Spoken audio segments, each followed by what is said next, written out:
Hi, my name's Paul and I play guitar for Cradle of Filth. For Godspeed of the Devil's Thunder, it's basically the band now we've started to venture into we've almost come around full circle again, you know.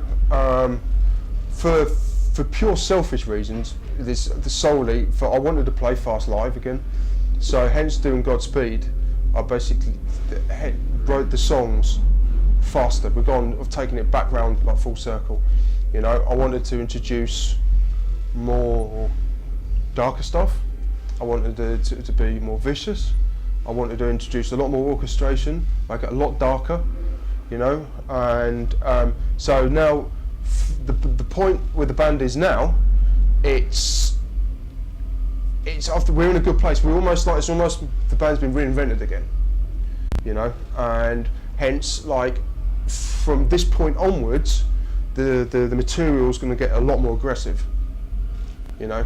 We're going to go back to not so much our roots, because that's the wrong thing to say, but we're going to go back to, I don't know, it's like the stuff we was doing 10 years ago, but more of a modern sound, and more with like an up to date influence, more of a up to date I don't know, playing abilities as such. Lyrically, there's a lot of stuff.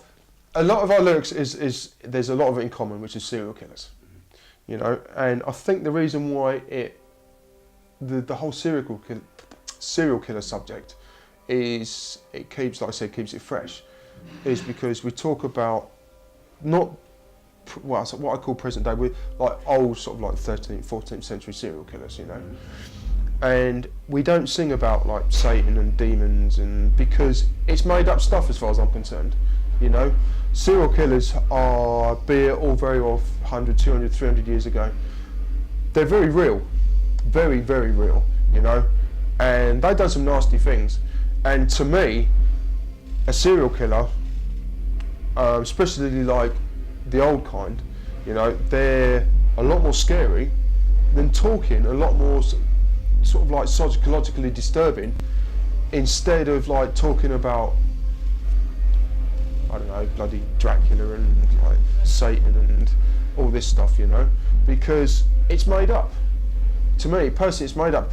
I will believe in the whole devil thing, for argument's sake, if it was to pop up in front of me going, "Oh, hi," you know. It's like I said, but the whole serial killer thing, it's very, very real. It's recorded in history, you know. Fair enough. I'll throw take Godspeed. Yeah, it was Jules de Rais.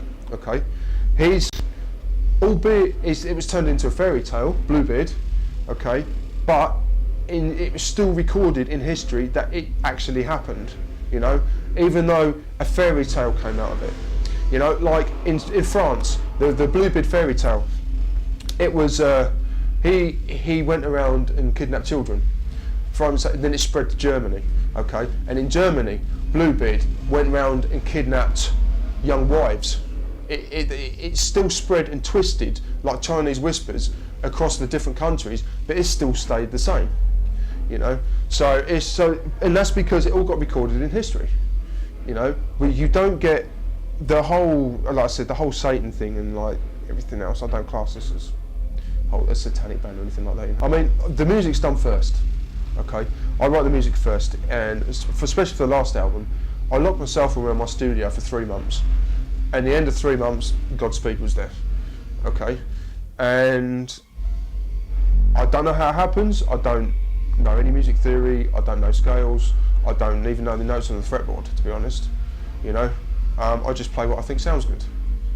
You know, and the guy that I write with, a guy called Martin Newbury-Robson, he writes professional symphonies, okay, and I give him the melody lines that I want to play on the violins or the oboes, the cellos, or whichever.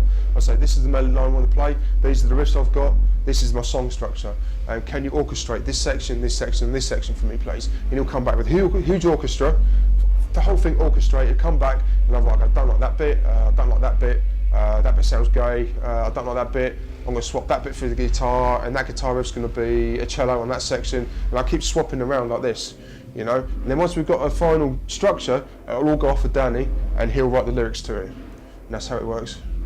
When we put orchestration into songs, you know, especially for the last album and the albums before, whenever I've done it with like Mark, I've always turned around and said, make it as screwed up as possible, you know, make it absolutely twisted as you possibly, like dissonant. You just don't care what you do with it, just completely screw it up totally, you know.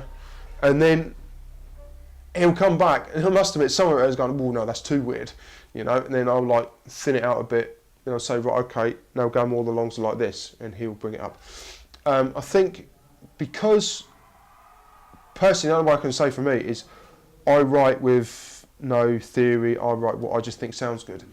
And when I give it to Mark, what he usually does, he's said loads of times, he says, look, like, I'm always bound by theory for what I do, and like the scales and what fits with what and stuff.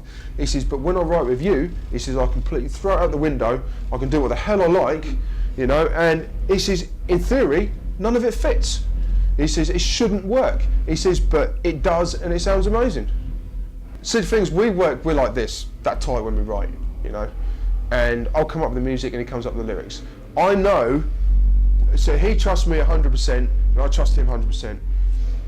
We hardly ever talk to each other when we're writing, you know. I'll come up with the stuff, the music and that, and I'll send it to him, and sometimes he might call me and say, oh, actually, can you extend this bit, because I've got a really cool idea for some lyrics. Okay, fair enough, I'll extend it and I'll send it back to him. Then that'll be the only conversation we'll have, you know, because I trust him 1,000,000% that as soon as we get in the studio, the lyrics will be perfect. You know, hence him with me, like, he trusts me 100%, 1,000,000%, like, I'll write the stuff and I'll send it to him, and I hardly ever hear from him. He'll just write the lyrics and right, that's it, it gets in the studio, you know, and that's just the way it's always been.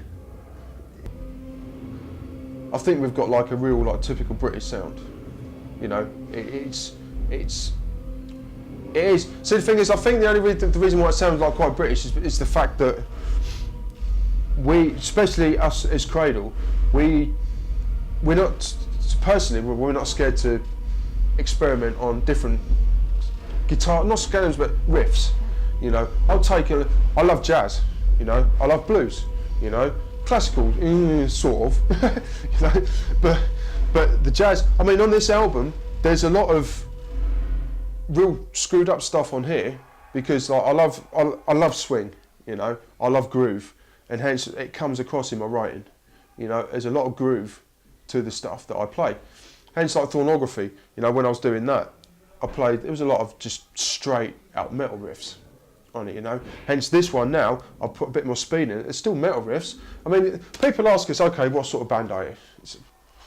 Are you black this, or are you deaf that, are you goth this or that? It's none of them. We're just like extreme heavy metal band, you know. And people still can't get their heads round that we're an extreme heavy metal band. I mean, at the end of the day, I think the reason why people hate us, some people hate us so much, you know, is the fact that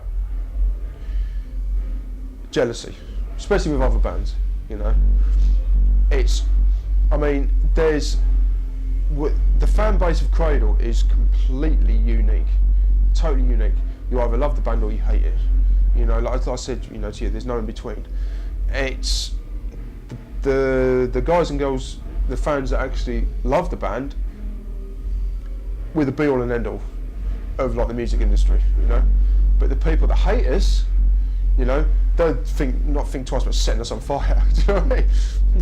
So, but it's like the only way I can see it's totally down to jealousy.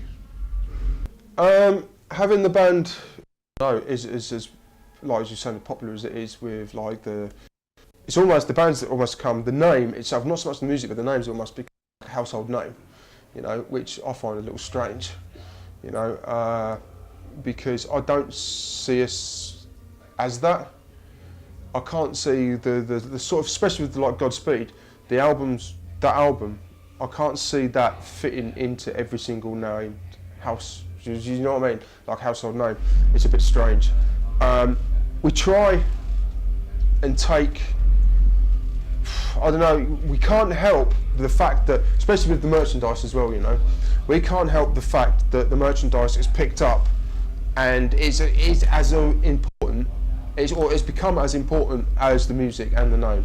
You know, it's completely gone off the scale, you know, and I think it's because of like one particular shirt is the reason why it's done that, you know, and we try and keep a bit of a lid on it, but because there's a demand out there for the stuff and people want it, we can't hold back from it, because we have other people outside the band, like retailers and stuff, constantly saying, want this shoe, want this one, this one, this, we need more. And it's like, holy shit, you know. And so like myself and Danny, we're constantly coming up with shirts all the time to try and keep people happy, and like, because if we don't, in the end of the day, it's still our job, you know. And so therefore, the reason why, like I said, I've taken the music as it is on Godspeed, to try and say, look, we're not selling out, you know. The music still is as aggressive as possibly can be, you know. And yeah, fair enough, the merch and the name is as big as what it is, but the music still is as dark and as vicious and whatever you want to call it as possible.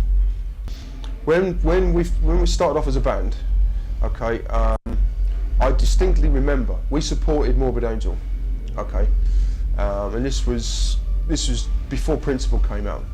You know, we supported Morbid Angel at the Marquee Club in London, and I can, clear as day, I can remember sitting in the backstage dressing room thinking, oh, it'd be amazing to be as big as them, you know, and it was just like sitting there dreaming. It's like, it'd be incredible. Oh, just imagine what it'd be like to be like Slayer or like this or like that, you know. And like now we're sitting here, like you said, pretty much sort of like within reason, top of the food chain, and it still hasn't sunk in, you know. Even from when I started playing guitar when I was 14, you know, and I'm 38 now, you know, and I distinctly remember, like, when I was a kid before 14, like, just jumping up and down on my bed playing air guitar to Maiden and, like, stuff like that, you know. And to actually physically have those people that I've played on stage with, and I know them now, it's beyond surreal. It really is totally beyond surreal, you know. It's the start of a new era for us, you know. It really is. I mean, I've got ideas for the next album already, you know, and once we finish touring this year, I'm going to start writing again. It's going to be a lot faster, a lot harder, a lot darker, you know. It's going to be a lot more vicious as well, you know. I've got, the guitars are actually going to be part of the orchestration now, not orchestras on top of riffs, you know. We've got loads of twisted ideas, myself and like Mark, like, it's completely screwed up. It's going to be amazing.